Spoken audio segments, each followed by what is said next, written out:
And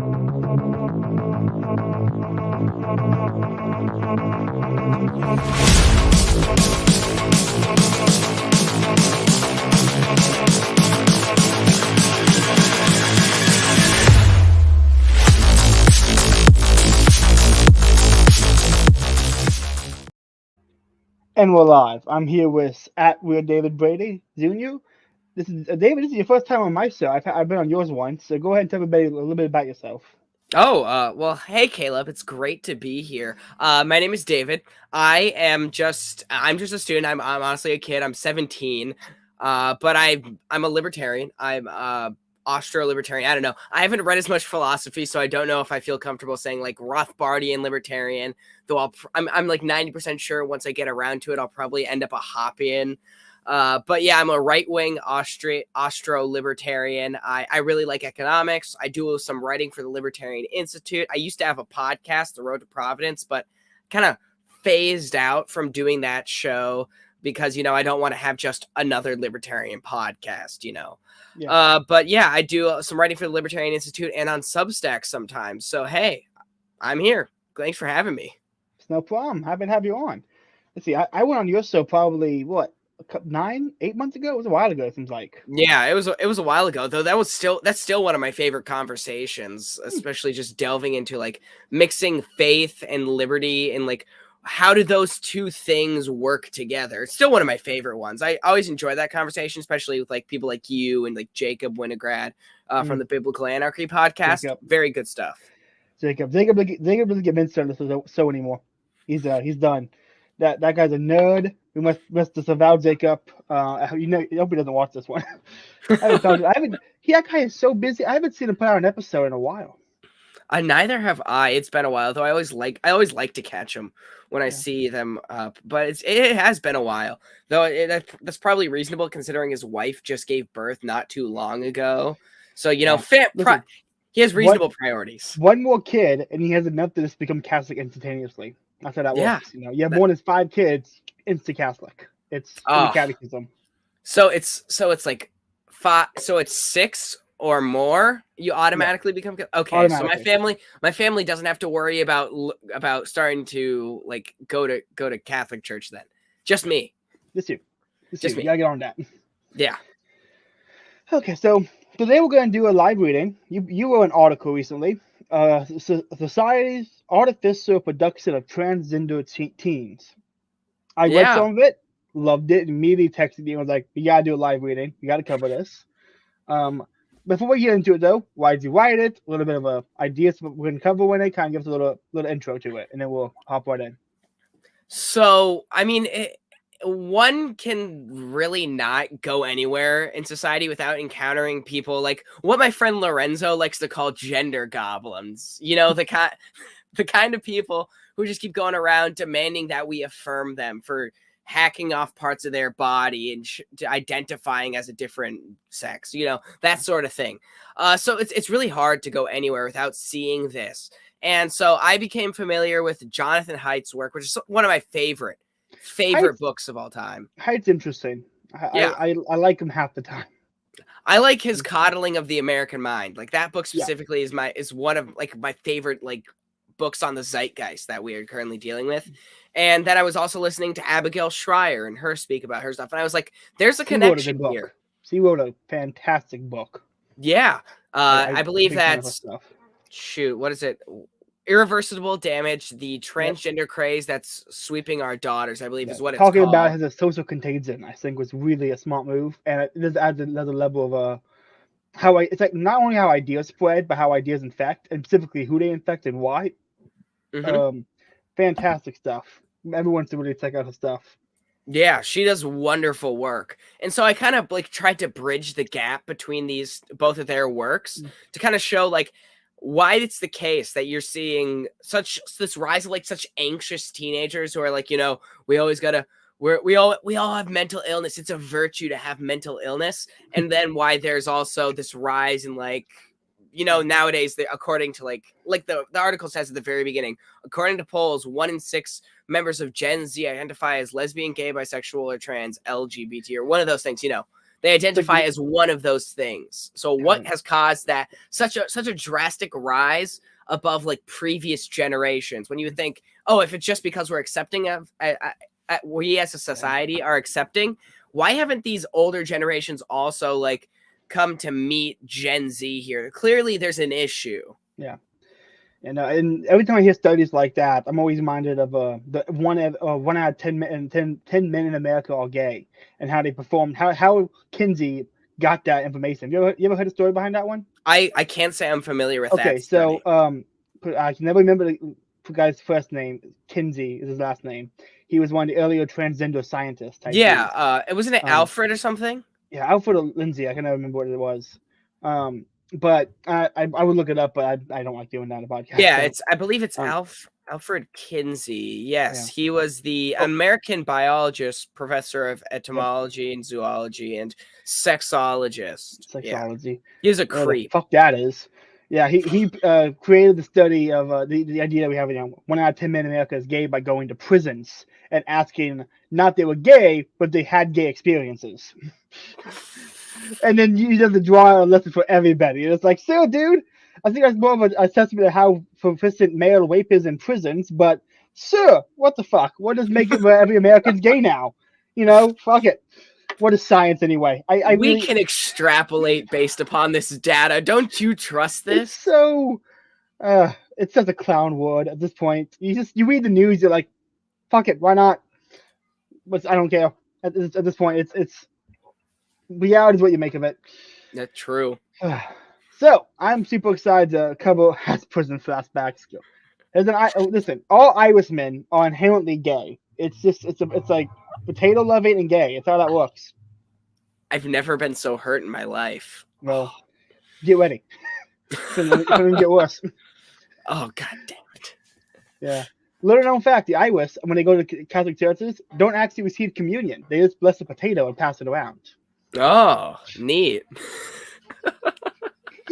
It's such a stupid joke, but I love it so much. I love stereotypes. They're great, love it. Listen, stereotypes come from observing actual behavior, like the stereotype that 1 in 10 men are gay by observing prisons. Yes, clearly. I honestly, I was reminded of that study today because I was watching the Boondocks. They went to the prisons, and every dude was in there talking about the kind of guys they like and how I wipe them, and they all and I'm just laughing like this is how they determine how many gay men are in America. They quiz these people. I just started dying. Yep. Let's do this. I'm gonna read. And all right. Remember, this is David's words. I'm gonna read it, and I'm asking questions as we go. Where he can interject anytime if you want to add something or kind of elaborate, and I'll stop if I have something to add. We'll just go from there. Yeah. Society's Artificial Production of Transgender Teens by David Brady. According to polls, amongst almost 1 in 6 members of Gen Z identify as lesbian, gay, bisexual, and/or trans, LGBT. Compared to previous generations, the rates are significantly up. The common explanation is that society has become far more accepting of such individuals and use, are more willing to explore their sexuality. If society is more accepting, why are we not seeing older generations revealing they are also a member of said community? Certainly this cannot be the case. So what is causing this trend of youth exploring their sexuality? Why are children embarking on this exploration? Why are children trending towards such things as gender ideology and transgenderism? Is it genuine feelings and diagnosable gender dysphoria or something more sinister? I think I'm going to have some comments later on technology when it comes to this. I've been reading some Zachary Lowe. I think we're going to have some interesting conversation about technology's effect on this. Yeah, I just want to quickly mention, like, I put, like, exploring their sexuality in quotes here because, like, that's the general term that they use. I wouldn't use such a term, but that's generally the one that they are using. I love how it's like exploring sexuality by not having sex because, lesbian sex isn't real, gay sex isn't real.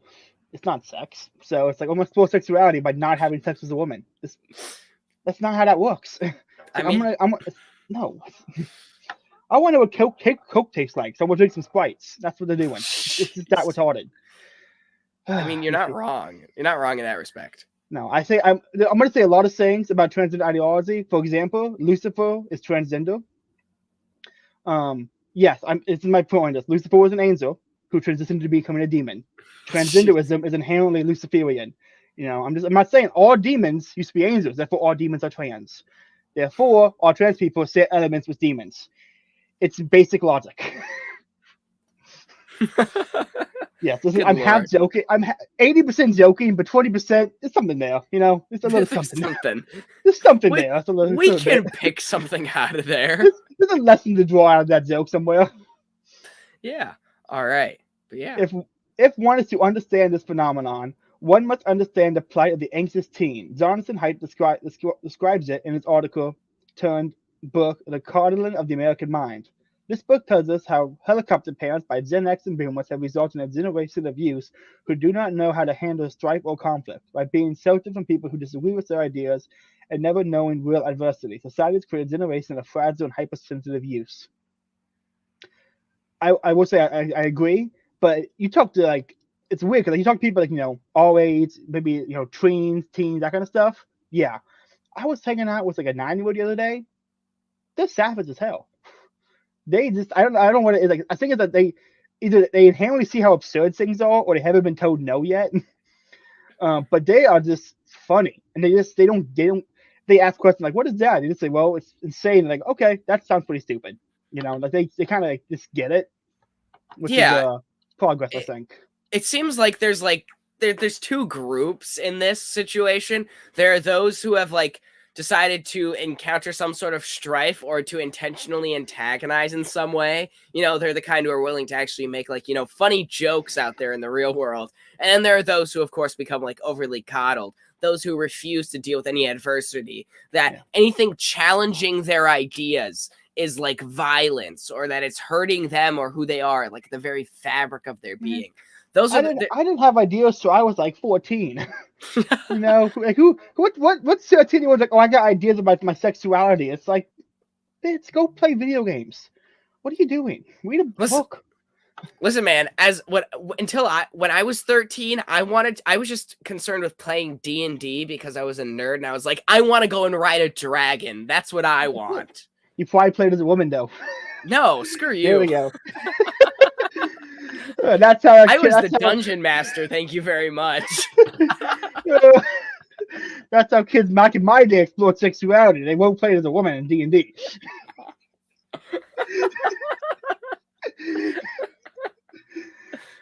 Good lord. This is not going to be able to stay up on YouTube. I might put this on Odyssey. Okay, let's continue.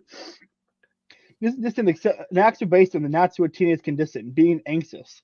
As a teenager, you deal with several factors that can make this an issue. As a teenager, you are in a strange limbo state between being an adult and not quite a child. In the modern age, you are expected to transition from full independence and to know what it is you want to do with the rest of your life. After being trapped in what amounts to prison in the public school system, nice. Children are taught to sit still, be silent, to ask to use the bathroom, and are forced to interact with people who often despise or who will commit violence on them.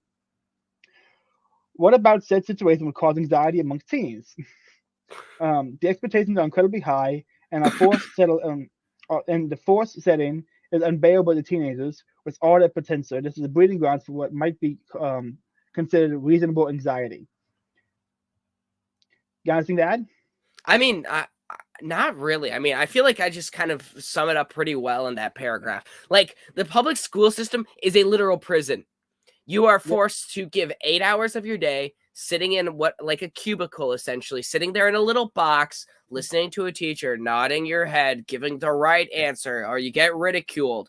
You have to ask to practice basic bodily functions. You're trapped with people that you hate 24/7 out, 24/7. Well, not 24/7, of course.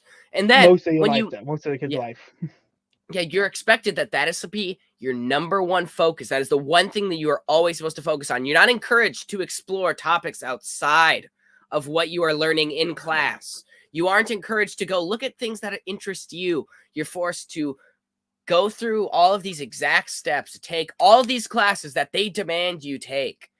And I think there's a necessary structure that needs to be pushed onto a child in order for them to grow and actually, kids don't want to learn, they want fantasy.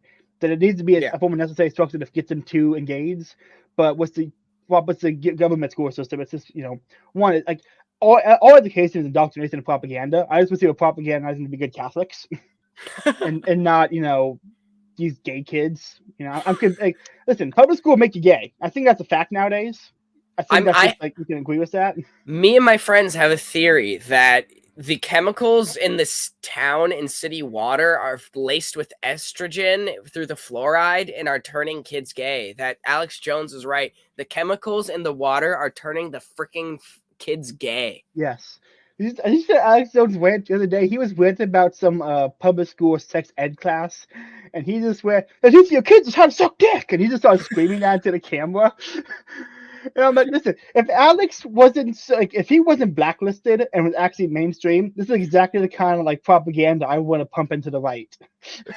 I would want them to think all public schools are teaching the kids how to be gay, and then vote against the schools. Like he's almost a public propaganda person. Yeah, I mean, I drink well water, so I think my theory holds out right now. Everyone I know who drinks well water is pretty right wing. So it's nature. See, it's natural. It's tradition. I'm gonna go on a Tarzan rant in a minute about the connection to Tarzan in this, but yeah, but like the prison system, the school system, what's the difference here? But the school system is trapping you in that box, and that's anything that's gonna cause anxiety. Imagine being in that situation again, and then beyond the like 8 hours a day you spend in school already, they demand extra time from you outside of school, where you have to sacrifice your free time, which you could be doing like getting an actual job, learning real skills, having fun as a kid outside of the prison system. They're forcing you to do work outside of the school system. What about that isn't going to cause anxiety for kids? I was just saying it's not just the situational it's not the situation that causes anxiety in kids. I think it is really about the pressure that's put on the kids. I mean, kids are basically, I heard this on a podcast last night. I'm going to totally steal it from Grant. Kids are told basically they're their own God, They get to decide the future. They get to decide everything. They get to decide what their gender is, their sexuality. They become their own God, and this immediately forces all the responsibility of they are given it. Kids today are taught they are responsible for deciding their own gender, There's nothing, it's hypocritical. There's nothing about their life or essence or anything that is actually gifted or set in stone. It's a hypocritical method of saying you're your own God, decide what gender, sexuality, position, job, your future, everything's all on you. And this is that the immediate stress of all that responsibility, but then also not having the power to enact any of it and being stuck in these four systems. It's just a contradiction. It's this what is the brain? It's like, well, how do they function? Well, they don't function. Clearly, are seeing that now. They don't function. Yeah, I mean, pretty much. And you're not taught how to use that responsibility, like how to actually go out there. If like a school taught you, like personal finance stuff, maybe that would be helpful. If towards the end of your school career, if they started like slowly having you spend more time outside of school, like, learning how to do a real job for most of your time, that would be a lot more helpful to helping kids feel like they know what they're doing when they finally get out of school.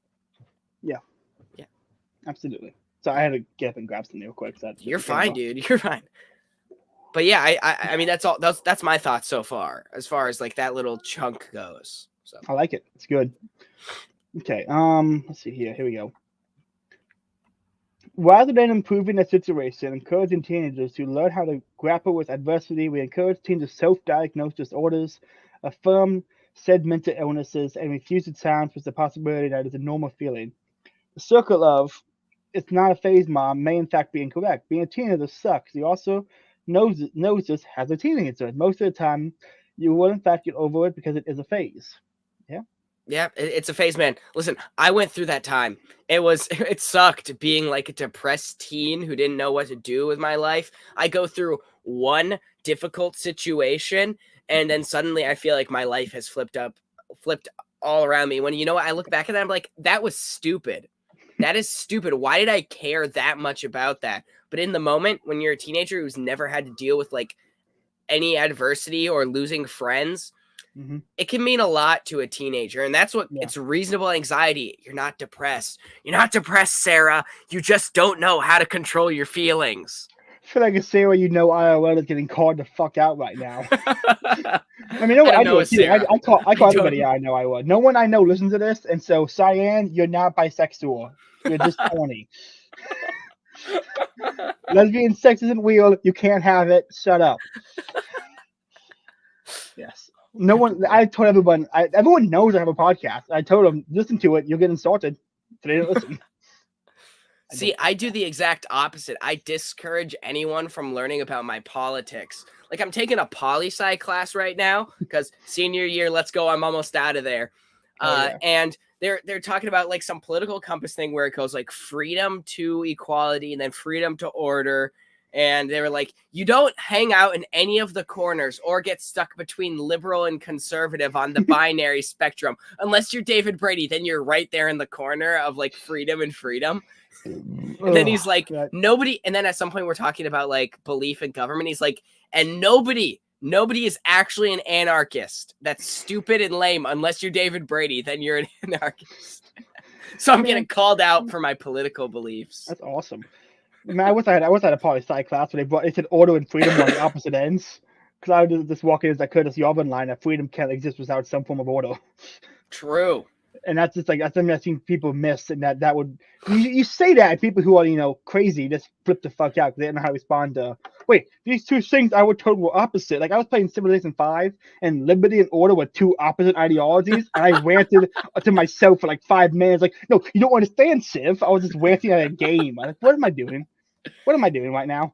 There is a point to that, because if you want to maintain freedom, you need to have some order. Otherwise, somebody who's bigger and stronger than you is going to come along and then just try to tame that chaos to not be towards freedom. Yeah. I mean, order has to come out of freedom. It has to. As much as I disagree with a lot of the anarchist takes, I think one of the things they implicitly are saying but not explicitly saying is that they actually do want to create a whole new social order based on market and consent. That's what they're trying to do. And they say no, we're not arguing for any kind of order. We want anarchism and pure freedom. And like that requires that to have freedom, you're presupposing order. And it's just like they implicitly get it when they talk about covenant communities or how the market would handle it, saying, okay, you're talking about social order based on consent in the markets. But then they actually bring that up, like, well, you're going to have an order system here. Like, no, it's not order. Order is bad. I'm like, shut the fuck up. Just read some Curtis Yarvin. No, you don't need to read all of Yarvin. Just read some Yarvin. Just read Patchwork, and then we think a few things. I don't know. I'm tempted to buy that book that Pete Quinones was pushing on Part of the Problem, The Populist Delusion or something of the sort. Fantastic book. Yeah, isn't it just a collection of essays? Yep. No, it's a collection. It's not a collection of essays. It's short essays on different elite school theorists and their ideas from Nemo Pavini. Actually, I covered it with Pete on the podcast. It's actually, and then I actually was going to try to set up a series of live readings of it, and he told me on the podcast he was doing the same. And I'm like, well, Pete can get better guests, so I'm just gonna let him take that one. Because who would I get? I'll get Pete on for like 8 of them. So, and Pete did all of them, so whatever. Bigger prizes, whatever. Like I at one point I had like my beef with Pete because I just thought he was just being unnecessarily detractful of like the Libertarian Party, and I'm still an LP guy, but it's like listening to him, I've grown significantly more respect for him and his point of view. Yes. Like instead of just hearing like random clips out of Twitter. Yes, Pete's fantastic. I adore Pete. I listen to every episode comes out. I'm listening. Patreon supporter. He is fantastic, incredibly knowledgeable. This reads a lot of books. Yeah, I want him more on Part of the Problem, to be completely honest, because that is just a duo. I could listen to that podcast for hours. Yeah, it was a good one. That's one thing. Like what's great about Pete is he's also read the right books. Like I one time brought up. He said he brought someone like Super Chat said you read a lot of books. I read a lot of the right books. I immediately texted him like, hey, what are the right books? What should I read next? And he gave me like a list, and I'm like, thanks, Pete. You should make just like a Google Reads account. Is it Google Reads? Google Goodreads. Books. Yeah, Goodreads. There it is. A Goodreads account where it's just Pete Quinones book suggestions, and everyone can just follow and then just like add those to their Goodreads. I got it. I have a Goodreads, but trying to go through and like add all the books I've already read. I mean, trying to search up, each Mises book and trying to search up these books and typing like that. So okay, that reminds. One last thing before we delve back into the article. I was reading the most recent edition of The Austrian, which I got sent to me in the mail, and there was a Nice. picture of this guy who ordered the entirety of the Mises Institute's collection so he could just get the entire thing. And that's like, I know what I want to do with my money now. I want to go and order the entire collection. I'm pretty sure I got half of it right now. I'm I mean, 98% sure I got at least a quarter.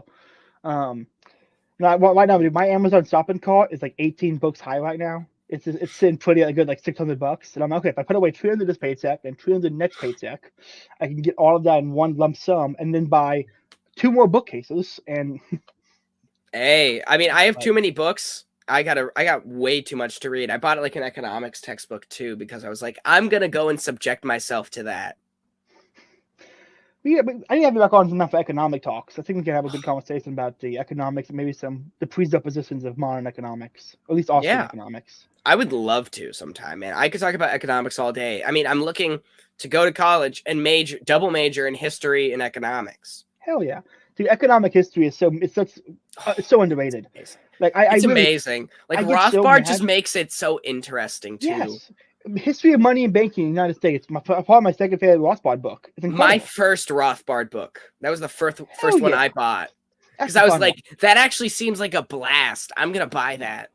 I mean, that's my big complaint. People like recount historical events, and they always leave out like economic causes of things.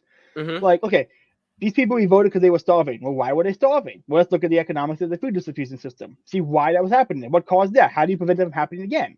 It's like, yeah, economic history is super valuable to understanding the causes of things. You can't just go, well, sociologically this happened here. It's like, no, what were the economics of these causes? Yes, Grant is screeching in the background right now. I don't know Grant, who Grant is. All I've done is seen him on Twitter and make some weird comments about being an anarchist and being a Christian. Grant's fantastic student to be Catholic, really smart philosophy guy. He hates libertarianism and he hates economics. He is Okay, convinced. bro. He is convinced. He actually has a decent argument I've been trying to engage with that you can't economics don't actually say anything. But I'm not going to get into his whole epistemological critique of economics because it's interesting, but I think he misunderstands what economics is.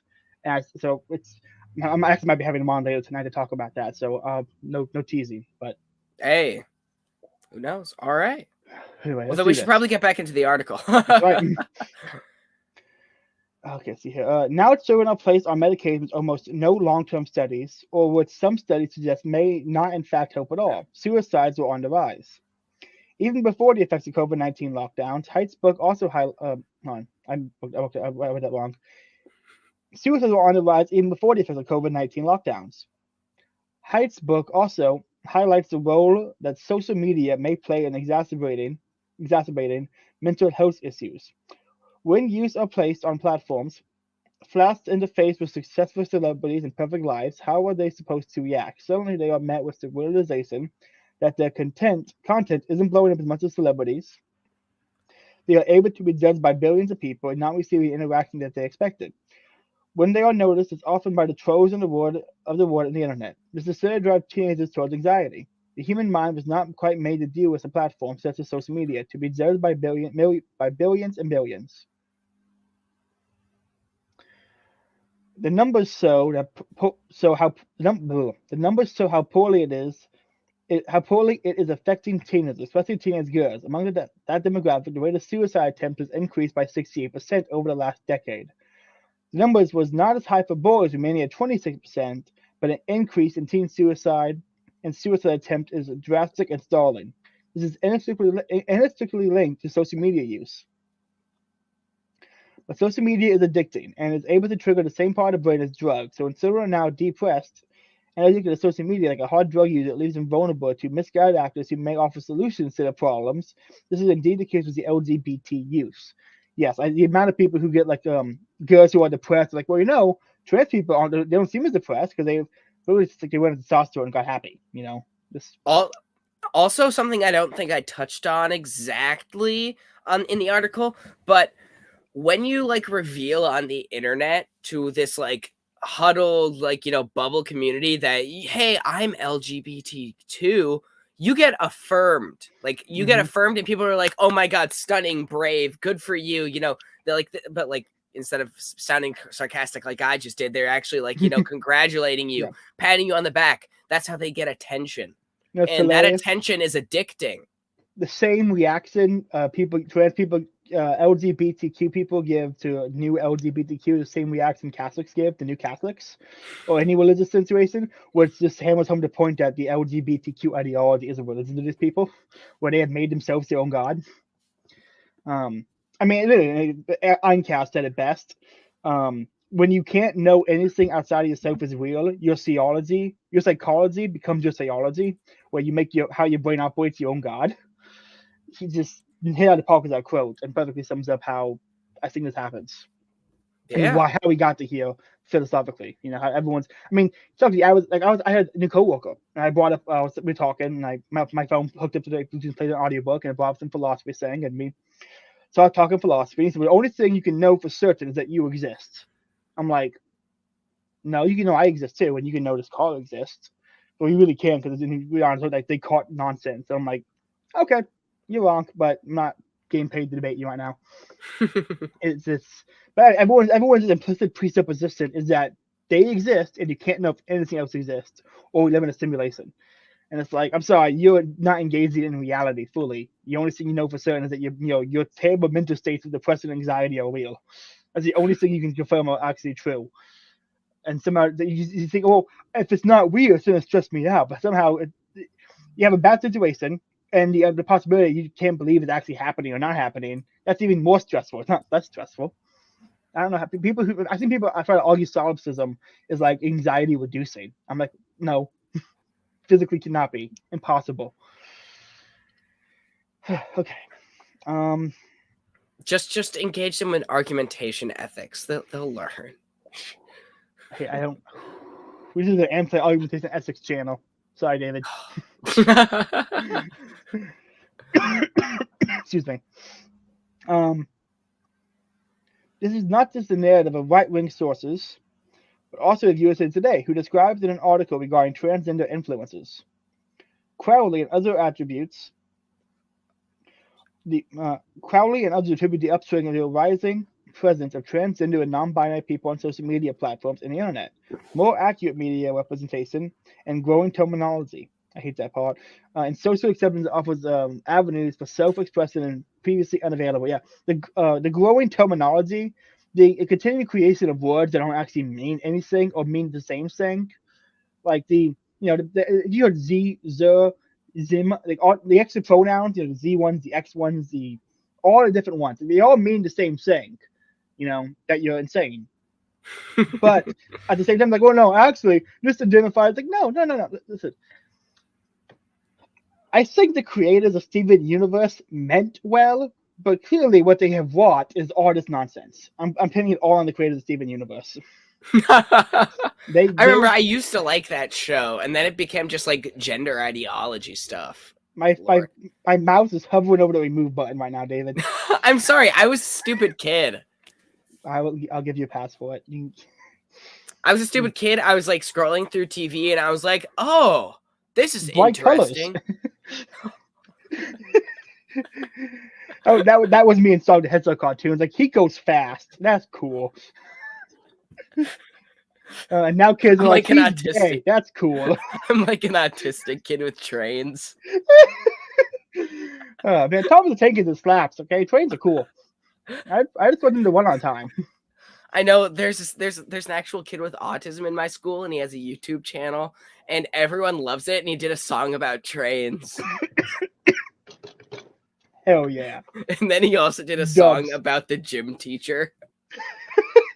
Dubs. He also just like he pirates like Disney Plus movies and like uploads them in individual little clips. That is baller. I like this kid. And that kid's name is David Brady.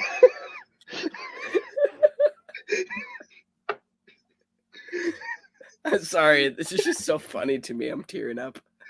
This is a good time. Oh, good Lord. Oh. Left-leaning progressive media outlets seem to be under the impression that social media plays a part in helping these youths explore their sexuality. TikTok videos that overwhelmingly favor transgenderism have amounted to 1.2 billion views. This raises to 14.1 billion views when the hashtag transgender is searched. This one Instagram account dedicated to transgender individuals has gotten over 38.4 thousand followers. Adding on to the pressure of social media, actors like Elliot Page and singers like Demi Lovato have embraced the concept and further spread it to large, impressive audiences. Listen, the whole Demi Lovato situation, she used to be best friends with Selena Gomez, and this is what happens when you're the ugly friend. You become a dude.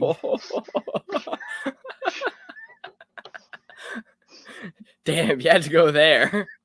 I really listen. Sunny with a Chance was like my favorite show growing up. I loved it, and Demi Lovato just been downhill. And then I saw Elliot Page posted about her like breast surgery saying, and I'm like, what was that to remove? Sheesh. Good Lord, man. You had to go there. I did. Listen, these people are insane, and no one makes fun of them. So I feel called by God to be a comedian. So Saint Lawrence, pray for me. This seems odd when one takes into account past rates of gender dysphoria. Gender dysphoria is a feeling of discomfort or distress that might occur in people whose gender identity differs from the sex assigned at birth or sex-related physical characteristics. Let me ask you, where did you get that quotation from? Oh, shoot. Probably from where the hyperlink directs to. Let's see here. Mayo Clinic. Okay. I got it from Mayo Clinic. And it used to be just an actual mental illness. Like back, it used to be acknowledged as such, and like that would be like the few issues when you would like encounter people who would what was used to be called transsexuals. Yeah, people who would legitimately like they would abuse their genitalia, for example. Mm-hmm. It was a legitimate mental illness. Oh yeah. Yeah, and it was listed as a mental illness in DSM-5, but I believe they changed it in the DSM-6 or 7 to feeling upset about your gender situation. So they changed it from an actual like I don't belong in this body to feeling upset about the fact that you think you don't belong in this body.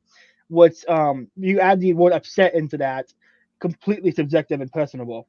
I mean, my schizophrenic uncle sees a pink elephant in the room, but he's pretty happy about it, so it's not a mental illness. You know, it's like, well, that's what they do. When they add the word upset into something, they make it a personal, subjective thing, not an actual thing that you can attribute to someone. Like, no other illness works like that. Well, he has cancer, but he's pretty happy about it, so it's not an illness. Like, that's not how that works. Okay, these words mean things, and when you throw, they throw one word into that thing, and now it's just like, well, if he's not upset about it, then he's not mentally ill. And it's like, no, he wants to cut his dick off.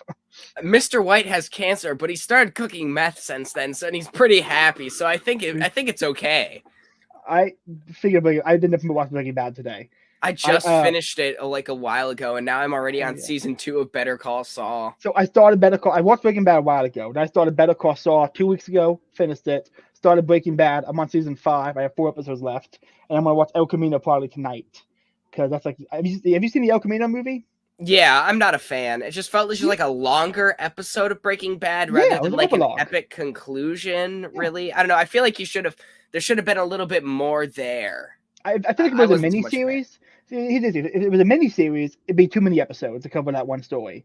But if it was a movie, it feels like it's too condensed, and so there was really no good way to do it. To do like in just 2 episodes, which could just do a movie. So it was weird, but I think I love it personally. I think the ending scene of him driving off is like perfect. Like I love that scene. And Jesse is my favorite character, and Paul's probably my favorite actor because he is incredible. I would love to do like one of those video essay things, just describing how Walter and Jesse basically invert as characters throughout the series. Yeah. Because it's just it was a phenomenal show. Like an absolutely amazing one. And I'm so glad that I finally sat down and watched all of it. Yeah. Vince Gilligan is just awesome.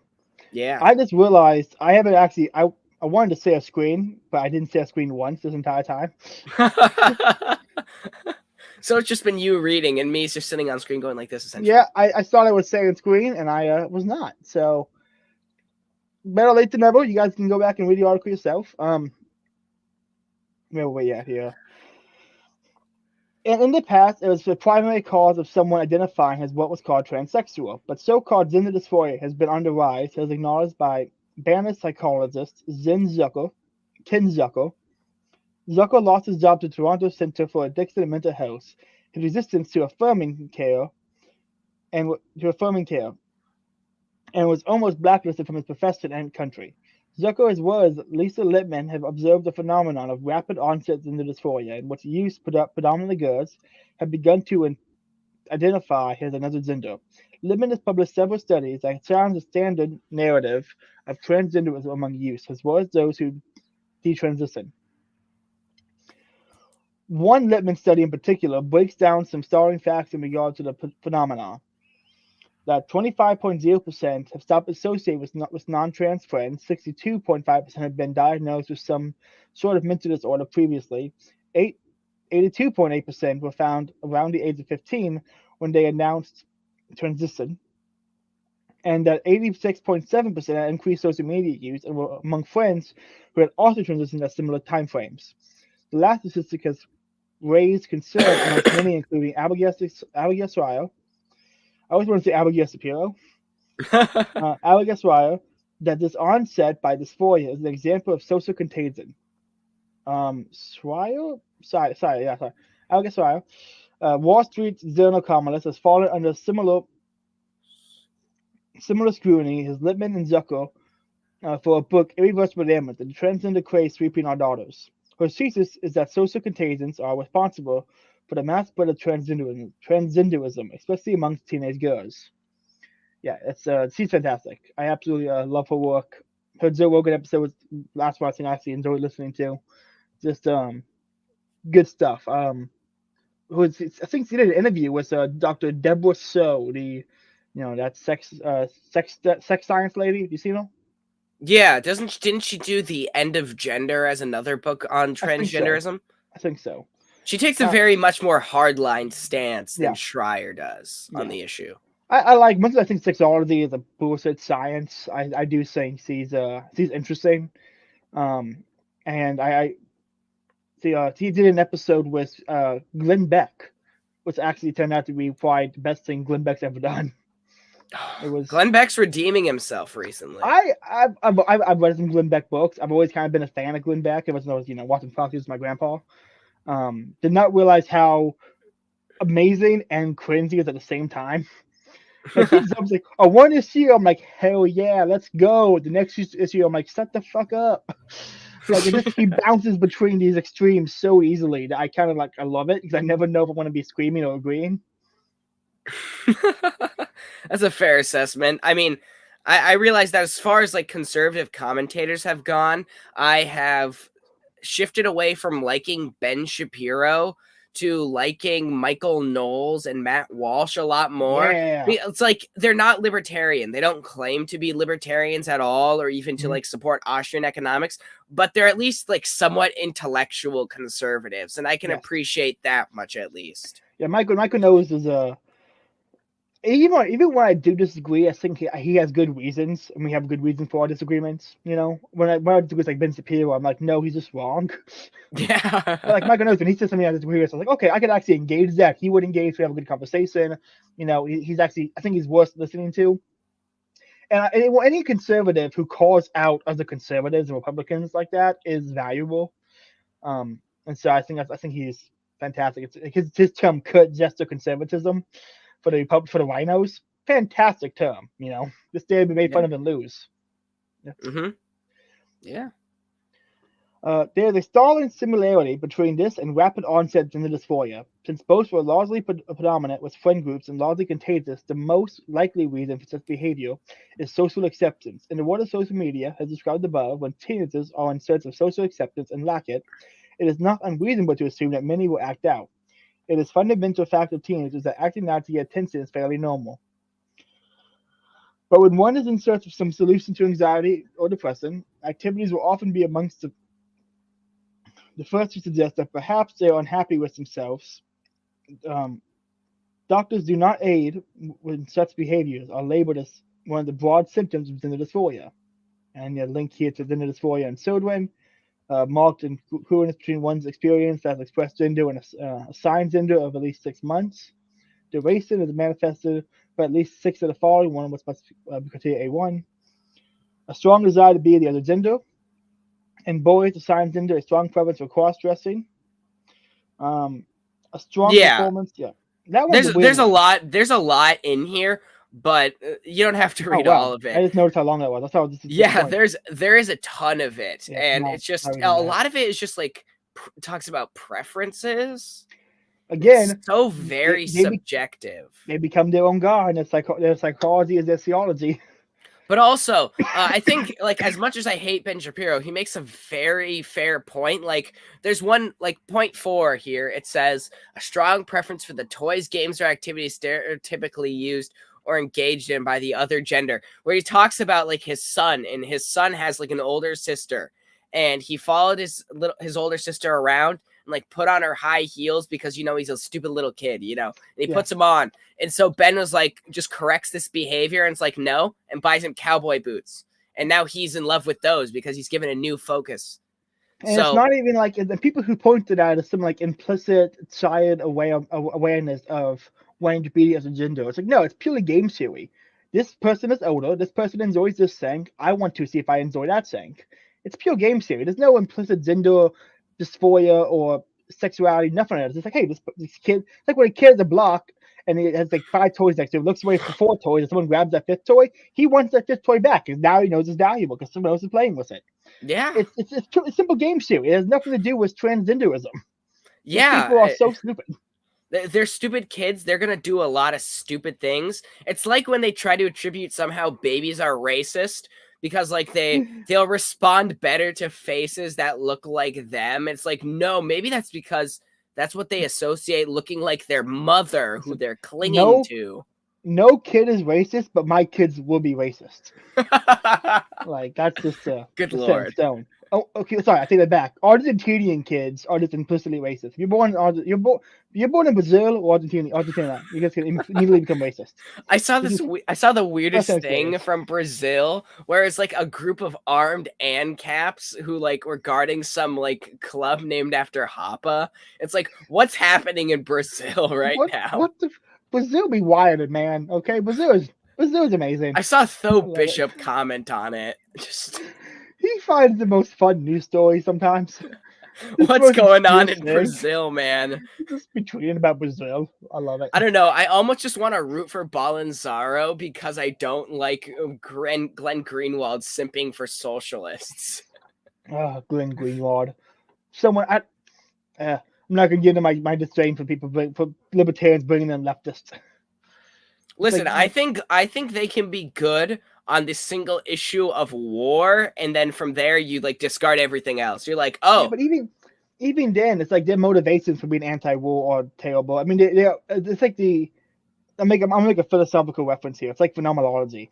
Like when a phenomenologist says something, it might be beautiful and interesting. If it's true, great. If it's bullshit, it's most of the time it's bullshit. It might just sound cool.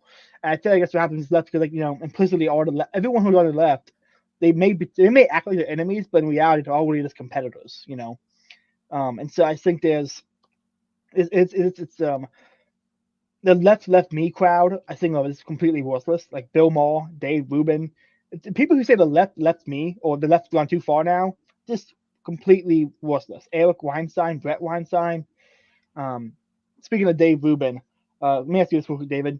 Pete Quinones was libertarian. Now he's hardcore right wing, and he has guests on from both. Does that make him all Dave Rubin? don't say such things, man. Pete doesn't play the no because he doesn't say, "Well, I'm gay," so Okay. that's James Gentleman's least favorite thing about Dave Rubin. That's why he hates Dave Rubin because he still plays the "I'm gay" card.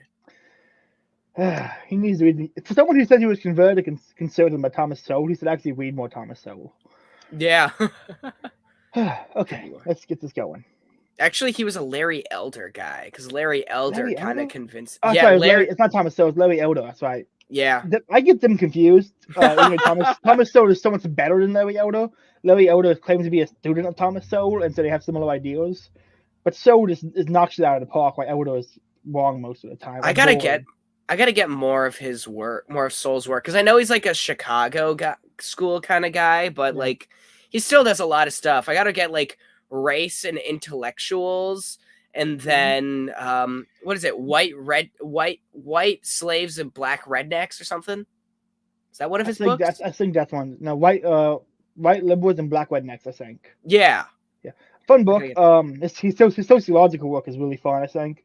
But his best book is Conflict of Visions, where he goes through the constrained versus the unconstrained view of human nature, and you can classify everyone's politics into the constrained or unconstrained view of human nature, and gives you a good understanding of the presuppositions of each side, at least how they view human nature. With a proper understanding of human nature, I think it's crucial before you handle anything ethical or political. All So right. Well, definitely yeah. recommend that one. If you have Audible, I think it's included. So All right. I'll keep that in mind. there is little actual psychiatric evaluation described by the NIH and instant conviction. That right? Yeah, instant conviction towards transitioning with surgery. Medicine has turned away from seeking alternatives to treatments as soon as possible and quickly towards sudden change. Between doctors, friends, and social media, it is no wonder why so many youths are pushed towards gender ideology as a solution to their anxiety. Yeah, I got a friend who was anxious and now he's trans. So, um, yeah, it's honestly the internet. Like, I'm I'm convinced. Okay, hot take here. Not only do public schools make you gay, porn makes you trans. Okay, that's my take there. The desensitization to things that are normal and the increasing tasting after the high of the first nut to go into more and more extreme things. Good Lord. Really it takes you down. It takes you to these crazy roads. I mean, it's been proven that people who watch porn longer and longer get more and more into extreme things. More, in my opinion, implicitly disordered things. You know, they've seen ordered sex, but anything that's more and crazy, more get the rock stuff harder. They seek out more and more disordered stuff. And what's more disordered than sex with dicks? So I'm just saying, I'm not wrong though. This is backed up by studies that porn will make you transgender. The studies Good prove Lord. this, and there's a philosophical background for it. So this might be one of the. I think if you ever want to get me like take off of YouTube, have me talk about trans stuff. All right. I'll keep that in mind. This is where I assign. Oh yeah, here. Culture as well as medicine has switched toward a model of affirmation.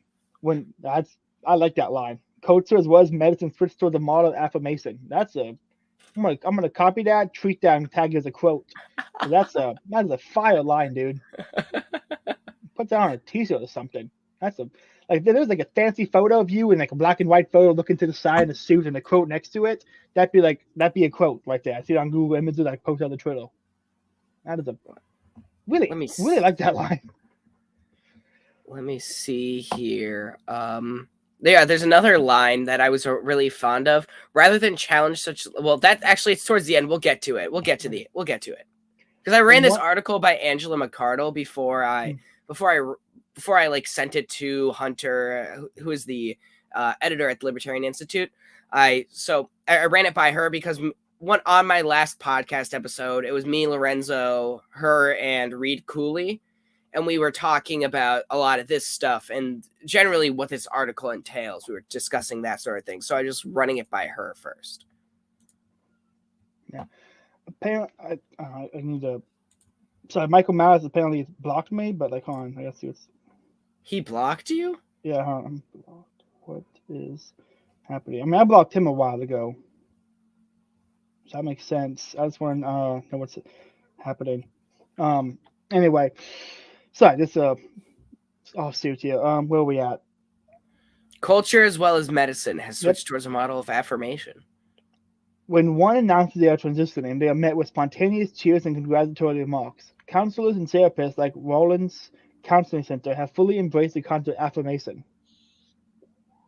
Rather than silence such life-changing decisions, society has chosen to endorse spontaneous decisions that result in instant gratification to lost use without understanding of what to do with their lives. Having searched for a way to be seen and feel that they are at peace with themselves, many youth stumble into a quick decision that is reinforced by their friends, doctors, and social media rather than actual psychological evaluation. The era of feelings has taken over the era of reason. That's another fire one.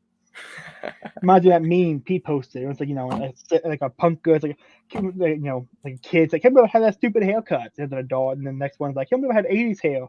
And the dog, and the next one's like, can't believe I cut my tits off when I was a teenager. And it's like, yep, that's where we're heading.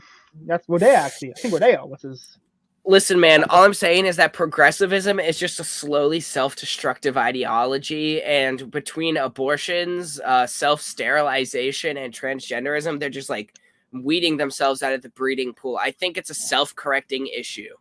I think that was the case until they got so fucking good at propaganda and creating more followers.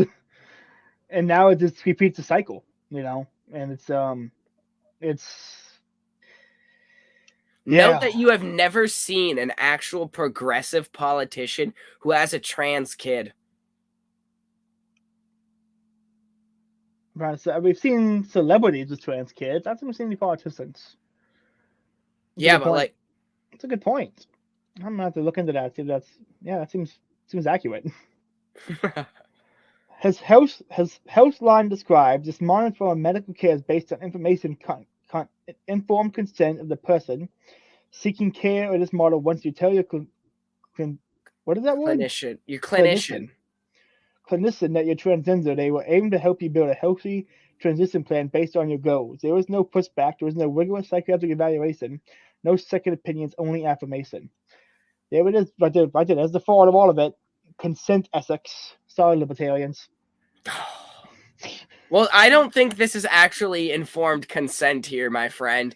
Children are not properly being informed. This is disinformed consent. So consent is things. So consent is ethics I like, and non-consent ethics I don't like.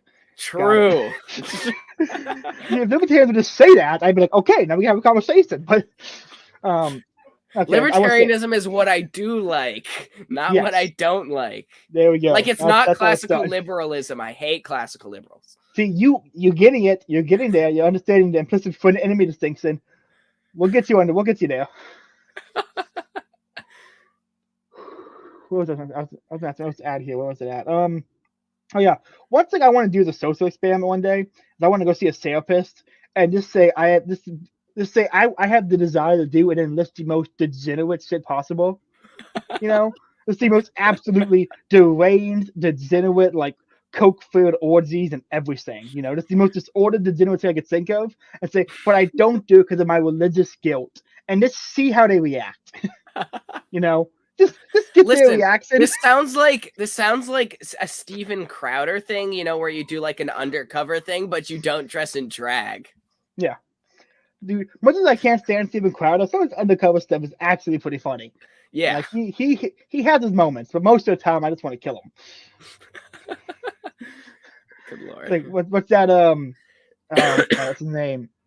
Steve Hyde that Hyde bit. It's like, Steven Crowder, I'm coming to kill you at your house in Texas. In real life? No. No, in real life. I want to see Sam Hyde jump Hassan Piker. Oh my god! I hope he kills during him. one of his streams in Minecraft. Yes, I want Sam Hyde just to disappear after he kills him. Just do us a good favor. I thought it was funny seeing that, and then I remembered I saw a clip of Louis J. Gomez from Legion of Skanks actually practicing boxing with Sam Hyde before that. Dude, Sam Hyde can fight. I've seen those punches. I wouldn't want to mess with him. Have you seen Hassan Piker's kicks? He posted like a martial arts video where he's like kicking a bag, and I am overweight. I can barely move my legs. I kick harder than he does. Hassan looks like a praying mantis. He's like all skinny and he's got like this weird bone shape. Disgusting person. True. Let's see here. The decisions to embark on a sexual journey is hardly an easy one for these individuals and can have profound effects on their reproductive and physical health. Many are also left with the feeling of being duped and with little actual improvement to their otherwise reasonable anxiety. Another Littman study covered detransitions and revealed that 50% were observing that transition did not help their dysphoria. More than half, 55%, felt that they did not receive an adequate evaluation from a doctor or mental health professional before my notifications are blowing up. I don't want to be on the screen. So they did not receive an adequate evaluation from a doctor or mental health professional before starting transition. While obviously, with some bias, this group often offers insight into the experience that many children undergo. For children already choosing to medically transition to another sex, they were commonly placed on puberty blockers. St. Louis Children's Hospital, in an article regarding puberty blockers, suggests that drug Lupron for short-term blockage. Healthline, however, reveals that Lupron is part of chemical concentration. The University of California, San Francisco describes a treatment of binding in order to flatten chest contours to essentially remove the presence of breast in a woman. A procedure that can break ribs or collapse lungs. The procedure of creating female genitalia is out of male genitalia, requires children to have the genitalia inverted into a canal, and a procedure called vaginoplasty. The vice versa requires skin being removed from off in the arm and to sewed together into non-functioning genitalia through phalloplasty. These children are being treated with invasive surgery that often have horrendous side effects. Yeah, this is the part here where I start saying millions must die. Because for doctors to say, no, listen, we're just going to bind your child's chest, and sure, they might break a few ribs or collapse a few lungs. Like, these are the same fucking people who will go after, like, oh, beauty pageants for children is sexist and destructive, and they're beginning these kids spray tans and they're forcing them to look these artificial beauty standards. How dare they? Also, I'm going to collapse my child's ribs and fucking lungs so they don't want to have boobs anymore. I mean, yeah, it's disgusting. It's like the same issue as abortion.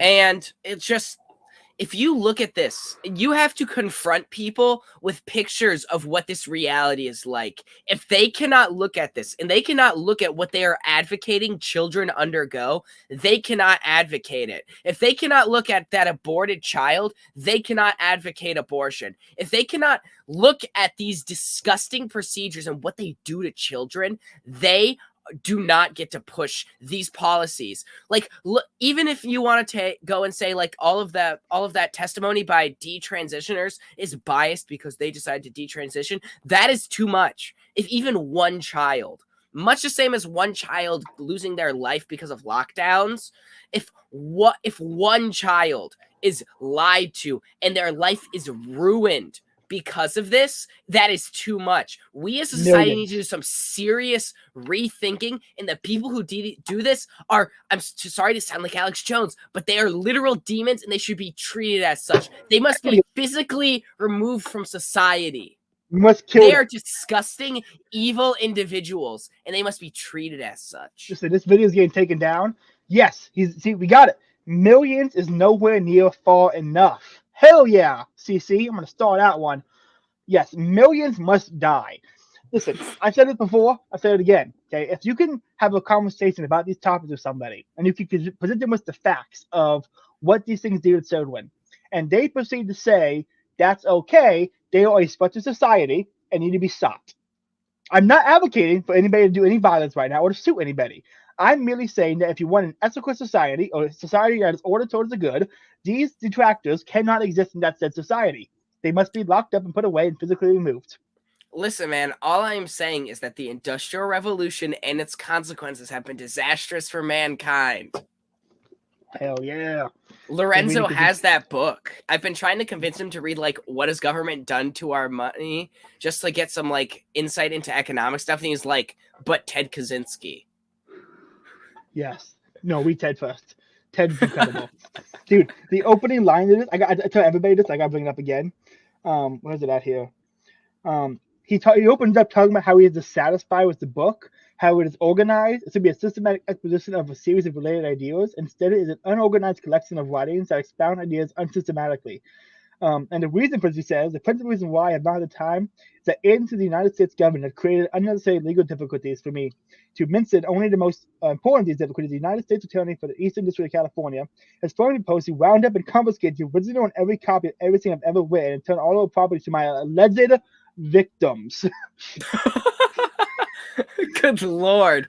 Like, no, this reminds me, this does tie back into the article, though, because while I've heard it only anecdotally, but people have talked about how Ted Kaczynski at one point had gender dysphoria and was going to transition to become a woman, and then he had to go through rigorous psychiatric evaluation, and because of that, he ended up not doing it. Which I haven't been able to find too much evidence to that. Like, I haven't, like, actively, like, really dug into looking for it. But if that's the case, that just shows what kind of like how much we've discarded like safeguards. Remember, man, if it's not true, it should be true, and let's go Yeah. from there. Let's Yep. go from there.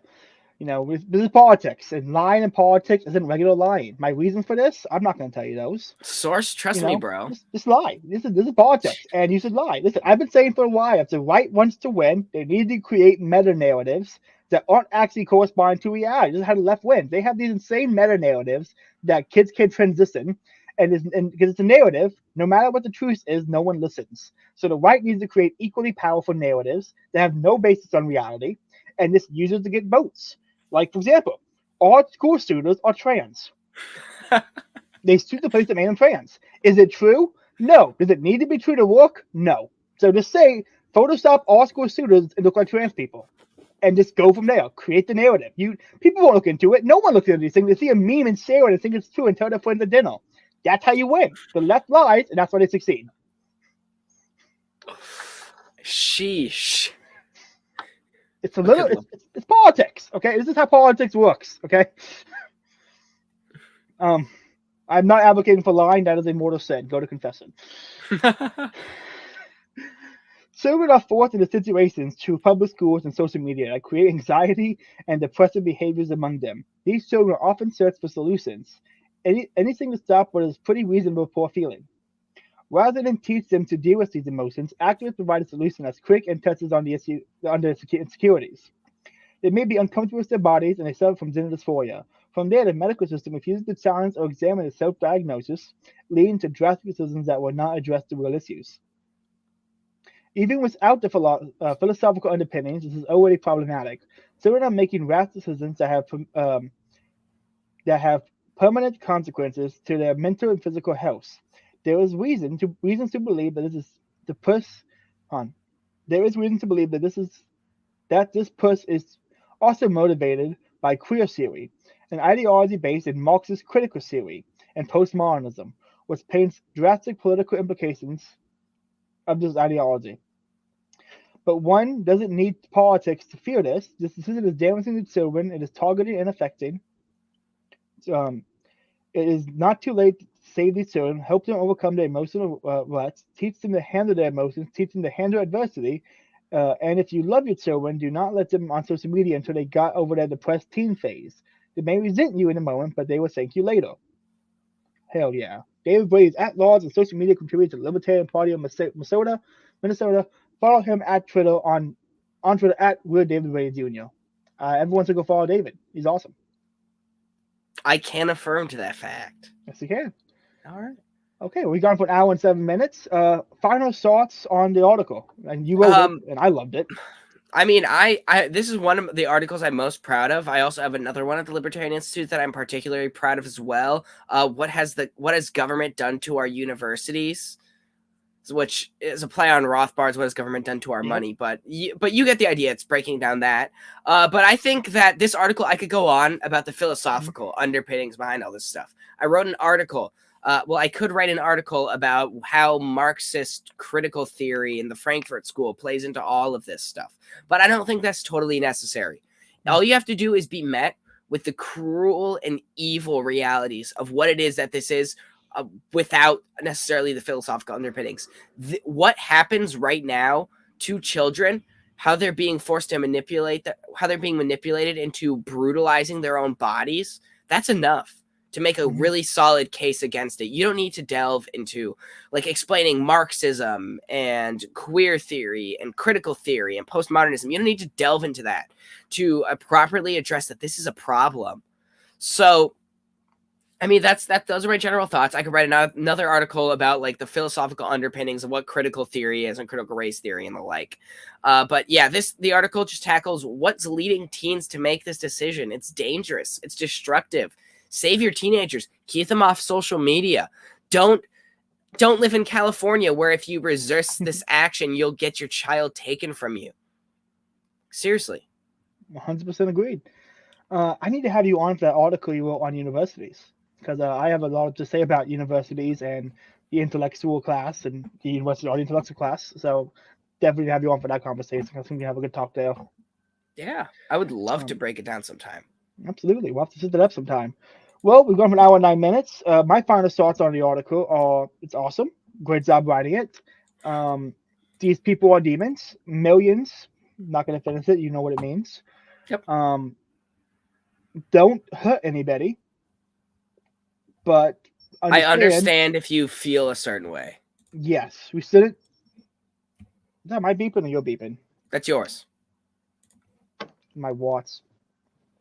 You look very Russian today, Caleb, with the tracksuit and the mustache. Yeah. I like it. It's a fit. You know, I got a fit going. Okay, well, that's been another episode of Face, Liberty, and Practice. This is season 2, episode 16. A lot of great stuff in the works. I posted this today on Twitter, books I'm going to cover coming up. We got Machiavelli's The Prince, Degrees of Knowledge, Black Sexual Desire by Scutin, Leftism by Ledin. This is a lot of great, and I got a lot of big guests coming up. I got a big guest, October 15th, guys, my biggest guest yet. You are not going to David Gordon? I wish the guy, I have emailed him. I want him on so badly. Am I friends with him on Facebook? I think I might. Dude, I love intellectual history so much. Like history of intellectual thought. I love it. And he is the guy on it. I would love to talk about that with him. But I cannot. I've emailed him, doesn't respond. I got a response from Hopper though, which is kind of nice. So that's check mark there. I disagree with his response in the email, of course, but I'm not gonna debate him over email. He's Hopper.